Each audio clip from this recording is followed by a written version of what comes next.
ಒಬ್ಬ ರಾಜ ತನ್ನ ರಾಜ್ಯ ನೋಡಲು ಕುದುರೆಯನ್ನೇರಿ ಹೊರಟ. ಒಂದೂರಿನ ಹಾದಿಯಲ್ಲಿ ಹೋಗುವಾಗ ಆತನಿಗೆ ತುಂಬಾ ಹಸಿವಾಯಿತು. ಸುತ್ತಮುತ್ತ ನೋಡಿದಾಗ ಬೃಹದಾಕಾರದ ಮರದಲ್ಲಿ ತುಂಬಾ ಹಣ್ಣುಗಳು ಜೋತು ಬಿದ್ದಿದ್ದವು. ಆ ಮರ ಎತ್ತರವಿದ್ದ ಕಾರಣ ಒಂದು ಹಣ್ಣು ಆತನ ಕೈಗೆ ಎಟಕಲಿಲ್ಲ. ಆಗ ಮರ ಕಡಿಯುವವನೊಬ್ಬ ಸಾಕಷ್ಟು ಹಣ್ಣುಗಳನ್ನು ಕೊಯ್ದು ರಾಜನಿಗೆ ಕೊಟ್ಟ. ತಕ್ಷಣ ಆತ ಅದನ್ನು ಗಬಗಬನೆ ತಿಂದು ಮರ ಕಡಿಯುವವನಿಗೆ ಚಿನ್ನದ ನಾಣ್ಯಗಳನ್ನು ಕೊಟ್ಟು ಮುಂದೆ ಸಾಗಿದ. ಹೀಗೆ ಸಾಗುವಾಗ ಆತ, ನಾನು ರಾಜನಾದರೂ ನನಗೆ ಮರ ಏರಲು ತಿಳಿದಿಲ್ಲ, ಇದೆಂತಹ ಅವಮಾನ ಎಂದು ಮರುಗಿದ. ಹೀಗೆ ಸಾಗುವಾಗ ಬಿಸಿಲಿನ ಕಾರಣ ಆತನಿಗೆ ಸುಸ್ತಿನ ಜೊತೆಗೆ ನಿದ್ರೆ ಬರಲು ಶುರುವಾಯಿತು. ಮರದ ಕೆಳಗೆ ಮಲಗಿದರೂ ಆತನಿಗೆ ನಿದ್ರೆ ಬರಲಿಲ್ಲ.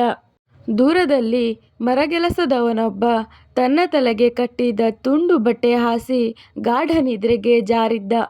ಆಗ ರಾಜನಿಗೆ, ಅವನಿಗೆ ಆ ಭಗವಂತ ಅದೆಷ್ಟು ಸುಖನಿದ್ರೆ ಕರುಣಿಸಿದ್ದಾನೆ, ಕಲ್ಲು ಮಣ್ಣು ತರಗೆಲೆಯ ಮೇಲೆಯೇ ಗಾಢ ನಿದ್ರೆ ಮಾಡುತ್ತಿರುವನಲ್ಲ ಎಂದು ಯೋಚಿಸಿ ಆತನನ್ನು ಕರೆದು, ನಿನಗೆ ಹೇಗೆ ಇಷ್ಟು ನಿದ್ರೆ ಬರುತ್ತದೆ?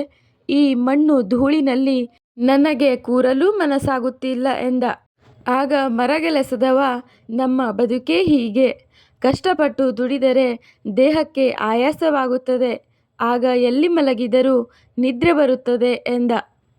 ರಾಜ ಹೀಗೆ ಮುಂದೆ ಹೋಗುವಾಗ ನದಿ ಕಾಣಿಸಿತು. ರಾಜನಿಗೆ ಈಜು ಬರುತ್ತಿರಲಿಲ್ಲ. ಅಲ್ಲಿ ಚಿಕ್ಕ ಮಕ್ಕಳೆಲ್ಲ ನೀರಿನಲ್ಲಿ ಈಜುತ್ತಾ ಆಟವಾಡುತ್ತಿದ್ದರು. ಕತ್ತಲಾಗುತ್ತಾ ಬಂದಾಗ ರಾಜನಿಗೆ ನದಿ ದಾಟಿ ಅರಮನೆ ತಲುಪಲೇಬೇಕಾಯಿತು.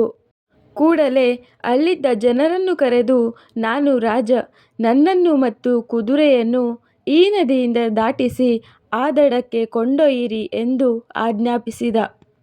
ಜನರೆಲ್ಲರೂ ಓಡೋಡಿ ಬಂದು ರಾಜನನ್ನು ಹೊತ್ತು ನದಿಯಲ್ಲಿ ನಡೆದರು ಮತ್ತು ಕುದುರೆಯನ್ನು ಎಳೆದುಕೊಂಡು ಹೋಗಿ ದಡ ಮುಟ್ಟಿಸಿದರು. ಅರಮನೆ ಸೇರಿದ ರಾಜ ತನ್ನ ಮಹಾರಾಣಿಯನ್ನು ಕರೆದು, ನಾನು ರಾಜ, ನನಗೆ ತಿಳಿಯದೇ ಇರುವ ವಿದ್ಯೆಯೇ ಇಲ್ಲ ಎಂದೆನಿಸಿದ್ದೆ. ಆದರೆ ಮರ ಏರಿ ಹಣ್ಣುಗಳನ್ನು ಕೊಯ್ಯುವ ಕಲೆ ನನಗೆ ತಿಳಿದೇ ಇಲ್ಲ. ನಾನು ಸುಖದ ಅರಮನೆಯಲ್ಲಿ ಹೇಗೆ ಬೇಕಾದರೂ ಮಲಗುವೆ ಎಂದೆನಿಸಿದ್ದೆ. ಆದರೆ ಅಲ್ಲೊಬ್ಬ ಮಣ್ಣಿನ ಮೇಲೆಯೇ ಸುಖವಾಗಿ ಮಲಗಿದ್ದ. ನನಗೆ ಅಲ್ಲಿ ನಿದ್ರೆಯೇ ಬರಲಿಲ್ಲ. ಈಜಿ ನದಿ ದಾಟಲು ಕೂಡ ನನಗೆ ತಿಳಿದಿಲ್ಲ. ಅರಮನೆಯಿಂದ ಒಮ್ಮೆಯೂ ಹೊರಗೆ ಹೋಗದ ನಾನು ಈ ಆಸ್ತಿ ಧನ ಕನಕದಲ್ಲಿಯೇ ಬದುಕಿ ಇದನ್ನೇ ಜೀವನ ಎಂದು ಭಾವಿಸಿರುವೆ. ಆದರೆ ಅವರೆಲ್ಲ ಅಷ್ಟೋ ಇಷ್ಟೋ ಹಣದಲ್ಲಿ ಹೇಗೆ ಸುಖವಾಗಿದ್ದಾರೆ ನೋಡು ಎಂದ. ಆಗ ಮಹಾರಾಣಿ ಆತನಿಗೆ, ನೀವು ರಾಜ ಎಂಬ ಮನಸ್ಥಿತಿಯೇ ನಿಮಗೆ ಮುಳ್ಳಾಗಿದೆ. ನೀವು ಸಾಮಾನ್ಯರಲ್ಲಿ ಸಾಮಾನ್ಯರಾಗಿ ಬದುಕಿ, ಆಗ ಎಲ್ಲವೂ ನಿಮಗೆ ಸಿದ್ಧಿಸುತ್ತದೆ. ಪ್ರಜೆಗಳು ಬಹಳ ಕಷ್ಟದಲ್ಲಿ ಬದುಕು ನಡೆಸುತ್ತಿದ್ದಾರೆ ಎಂದು ಅರಿತುಕೊಳ್ಳಿ ಎಂದಳು. ಆಗ ರಾಜನಿಗೆ ತನ್ನ ತಪ್ಪಿನ ಅರಿವಾಗಿ ಪ್ರಜೆಗಳ ಒಳಿತಿಗಾಗಿ ಅನೇಕ ಕೆಲಸಗಳನ್ನು ಮಾಡಿ ಅವರಿಗಾಗಿಯೇ ಬದುಕಿದನು.